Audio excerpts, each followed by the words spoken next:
Amara had been forced into a marriage with Chinedu Ibe, a man who was as mysterious as he was wealthy. Theirs was not a marriage born out of love, but of necessity and survival. She had no choice. Her beloved grandmother was gravely ill, and the medical bills were piling up. Chinedu had promised to take care of everything, but in return, Amara had to marry him. It was a devil's bargain, but one that Amara accepted for the sake of her family. In the heart of Lagos, where the pulse of the city beats loudest, lived a young woman named Amara Okafor.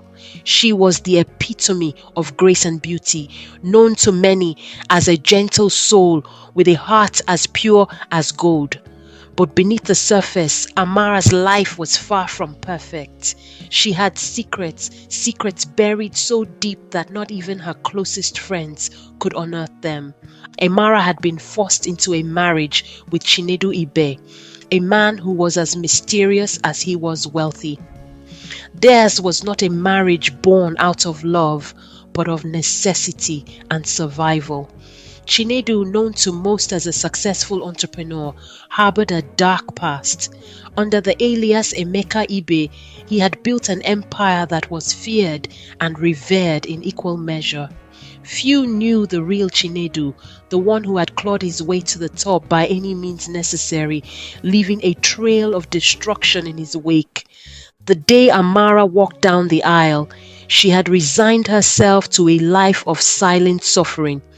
She had no choice.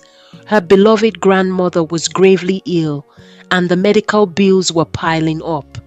Chinedu had promised to take care of everything, but in return, Amara had to marry him.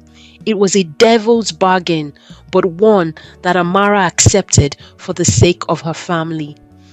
As the days turned into weeks, Amara found herself trapped in a gilded cage. Chinedu was cold, distant, and controlling. He made it clear that their marriage was nothing more than a transaction. Amara, however, was not one to be broken so easily. Despite the circumstances, she held on to the hope that she could one day find a way out. But Chinedu was not the only one with secrets. Amara's stepsister, Chioma Okafor, was envious of the life Amara was leading. She had always been the favored one, but now she felt overshadowed by Amara's beauty and grace. Chioma had once hoped to marry Chinedu herself, but when Amara took her place, the bitterness in her heart grew into a twisted desire for revenge. Ngozi, Amara's best friend, was the only person who knew a fraction of what Amara was going through.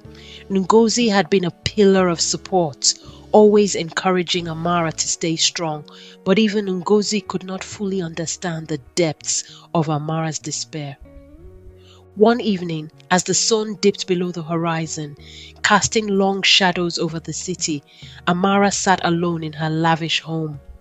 The walls seemed to close in around her as she reflected on the choices that had led her to this point. She longed for freedom, for a life where she could breathe without fear of what tomorrow might bring. Just as she was about to lose herself in her thoughts, the doorbell rang. Startled, Amara rose to answer it. Standing on the doorstep was Adaora, a woman she knew only in passing as Chinedu's colleague. Adaora was known for her sharp tongue and even sharper wit, but there was something different about her tonight, an urgency in her eyes that Amara couldn't quite place.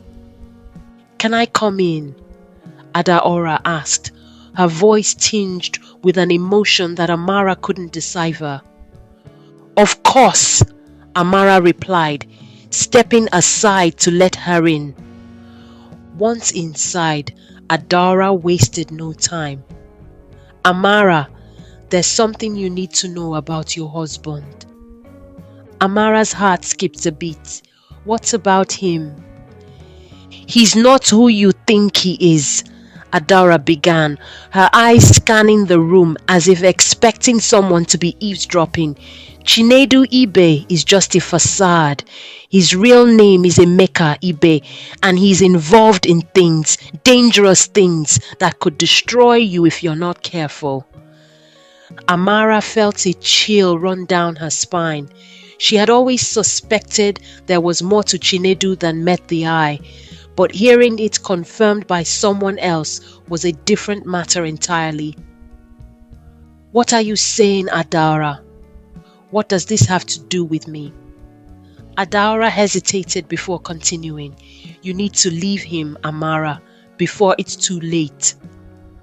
Amara stared at her, disbelief and fear warring within her. Leave him! How can I do that? He controls everything, my life, my family's future. I know it's not easy, Adaora said softly, but trust me, staying with him is far more dangerous than you can imagine. I can help you, but you need to trust me. Before Amara could respond, the door flew open and Chinedu stormed in, his face a mask of fury. What are you doing here, Adaora? Adaora stood her ground, meeting Chinedu's gaze without flinching. Just having a chat with your wife, Chinedu? Get out, he growled, his voice low and menacing. Without a word, Adaora turned and left, leaving Amara alone with Chinedu. The tension in the room was palpable as Chinedu turned to face Amara. Whatever she told you, forget it, he said coldly. You don't need to know anything beyond what I tell you. Amara felt a surge of anger. You can't keep me in the dark forever, Chinedu. I deserve to know the truth. Chinedu's expression softened for a moment, but only for a moment. The truth is dangerous, Amara. It's better if you stay out of it. With that, he walked away, leaving Amara standing in the middle of the room, her mind racing with questions and doubts. As Amara's world begins to unravel, she finds herself caught between a rock and a hard place. Will she heed Adaora's warning and escape, or will Chinedu's dark secrets consume her? Join us for part 2 of this gripping tale to find out what happens next.